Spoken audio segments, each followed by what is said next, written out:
Welcome back to JMC Live. At the break, Miranda was sharing how, and I can finish this story. She woke up from her consciousness, and she's, half naked or mostly naked. She feels for her head. There's a little blood on it from hitting a rock, and he's acting like, what just happened? And this wasn't the only time, apparently, that this man would switch and become someone else. Or he would talk about meeting with a group of people that would either be called a coven or a group of people that wanted to perform rituals in the woods with animals and fires and candles and all sorts of things in weird Latin words that ultimately were a form of witchcraft and Satanism. This man wanted to use Miranda as a tool to either bring forth a child into the Satanistic rule, because she was, technically a virgin until having sex with him, or to eventually kill him. So the question is, what did Miranda do to get away from this man? Well, first off, when you said about thinking he wanted to have a child to sacrifice or whatever, that I shared that part of my story that I'm not really going into a lot of depth through because it just gets too strange if you've not fully experienced things like this. It can get very confusing. But anyway, I talked with a pastor who had a cultic background before he became a Christian, and he told me, he says, what you've told me sounds like you were either going to be used to, you were being used to bring forth a child that would be either sacrificed or raised into this whatever, this coven or whatever. Well, after singing I Will Praise the Lord, you have to listen to this song to fully understand why it made him so angry, knowing, and why it truly showed that he was demonically possessed. Because nobody screams like that, saying stop singing that. When you're saying I will praise the Lord no matter what tomorrow brings or what it has in store, I know I will praise the Lord. And then I sang the bridge part. This may be a prison and these may be chains, but still I am free to praise His name. Within tribulation my heart still sings. And I was singing that, and it was when he threw me and I hit my head on the rock, and I don't remember if there was any blood, but I know I had a bump on my head. And when I came to, that was the first time I'd ever experienced being knocked unconscious. And when I woke up, I'm covered in dirt. It's dark out. My pants are down and he's raping me. That was like the main thing that he was obsessed with, was raping. The rape was the most prominent thing that I went through. And then after he was done with me, he acts like he didn't know what happened, and I didn't believe that in the least. He had to have some kind of consciousness of what he was doing. And so of course I can't get away from him. So we go back in the house, and I'm covered in dirt, and there's leaves all over me. And his family looks at me like, what happened? And I walked past. They never asked. I never said anything because they knew.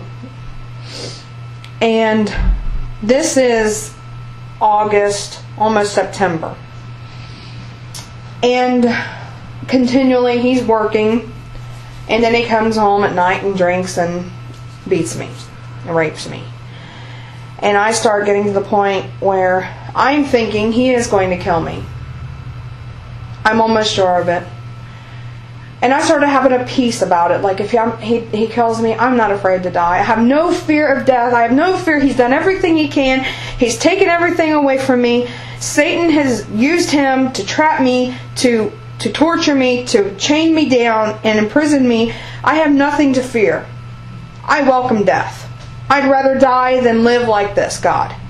And I would pray and I'd cry out when he'd rape me, and he'd scream, God can't hear you. God, I have hidden your prayers from God. I would hear that in my head, and I didn't believe it. At first it kind of made me doubt, but then I was like, there's no way. God has more power than Satan. And so I kept praying, and I kept crying. out to God. And I would read my Bible whenever I could.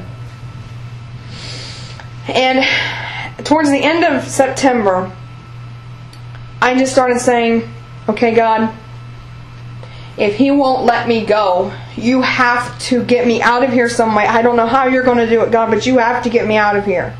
I'm 19 years old. I have no driver's license. I have never had a job. I have no chance to, I don't have anything, God. I have nothing. He's taken everything. And I said, but you've got to get me out of here somehow. I haven't been able to talk to my family. His family would answer the phone, and when they'd ask me, they would just say, she's sleeping. Somebody cannot sleep for 24 hours a day unless they're sedated. But that's what they would tell my family. She's asleep. I'm sorry. That's all they would say. And my family started saying, there's something wrong. Something's wrong. Miranda's in trouble, but we can't get to her. I'm sorry. Oh, my nose is running. So I started praying, God, and I started thinking, and I said, God, if He won't let me go, then you have to make it that every time He looks at me, He sees you. Because evil cannot stand to be in the presence of God. And so when He looks at me every day when He comes home from work, He sees your glory, God, and He can't stand, and He cannot stand to even look at me. And that's exactly what I said. He cannot stand to look at me. Remember those words. And so for about 3 weeks, I was praying this prayer. And towards the end of October, near Halloween 2000, after everything that happened, all the abuse, and him saying, "I won't let you go. You're mine. If I can't have you, nobody can have you." He walks into the living room one evening, and he looks at me and he says, he points his finger at me and he says, "Get out of my face. I can't even stand to look at you anymore." And when he said that, I knew God had answered my prayer. I knew He saw the glory of God in front of me, protecting me. And He said, "Get your stuff and get out of the house." And so around midnight that night, I have a little trash bag of stuff, of my belongings, not even everything. He said, "Call your mom." And for the first time in months, I don't even remember how long, I was able to call my family and actually tell them what was going on. And I told my mom, "Come get me. He's kicking me out." And when she came, before she even got there, he throws me out of the house, throws my stuff out, what little belongings I packed, and he locks the door. And I'm standing there, and it wasn't a really cold night. And it was just, the leaves were starting to fall off the tree. And I looked up and there was just this beautiful clear sky. And there was all these stars. And I heard God's voice. And He said, "Miranda, you are free. You are free. Run and don't ever look back." And when my mom came to pick me up, I went back to her house and I told her everything that had happened. And for the first time in years, my mom held me. I put my head in her lap and I just cried, and she stroked my head. After that, we went through the process of getting a divorce. My mom helped me with that. And we were married a year and a month exactly when I went to court to finalize the divorce. It was in February 2001. I'm sitting there in the waiting area outside the courtroom, and I wasn't even looking at him. I couldn't even look at him. I couldn't. And he was with his family, of course. They're there supporting him. And his attorney walks over to me and my mother. And she says, "They want to ask you a question. They want to know if you will do something." And my mom says, "What do they want?" And the attorney says, he wants to know if he can write you as a dependent on his income tax when he files this year. My mom says, I don't think so. He has no right to even get any extra money after the way he treated my daughter.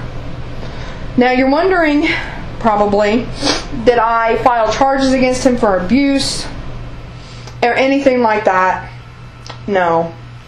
Because by the time we were able to go to court, what little bruises I had under my shirt and everything had gone.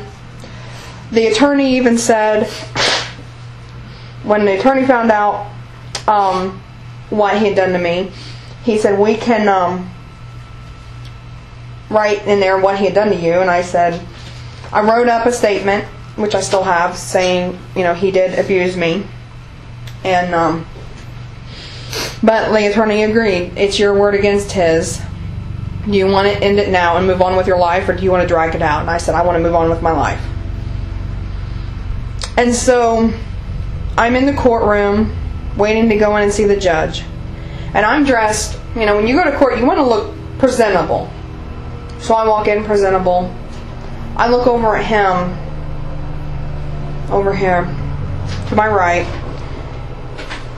He is dressed as a bum. His hair is cut and it's not even. He looks raggedy. And it was very strange because the judge looks at me and then the judge looks at him. And then the judge looks at me and then he looks at him. And it was just written in his eyes like, how in the world did you get with that? And I kind of just chuckled inside. And I was thinking, Judge, I'm thinking the same thing. How did I get involved with him? Well, the judge, the only thing that I asked for, they said, well, you can have him keep you on his insurance. He has to pay for your insurance. I said, I want no ties to him. I just want my belongings and I want my name back. That's all I wanted. And that's what I got. I was free. I had my name back. I had no ties with him, and that's all that mattered. And I walked out of that courtroom a free person. We're going to take a break, and when we return, you're going to find out what Miranda has done after leaving her husband, which will lead to a 7-year period, which involves finally meeting me. We'll be right back.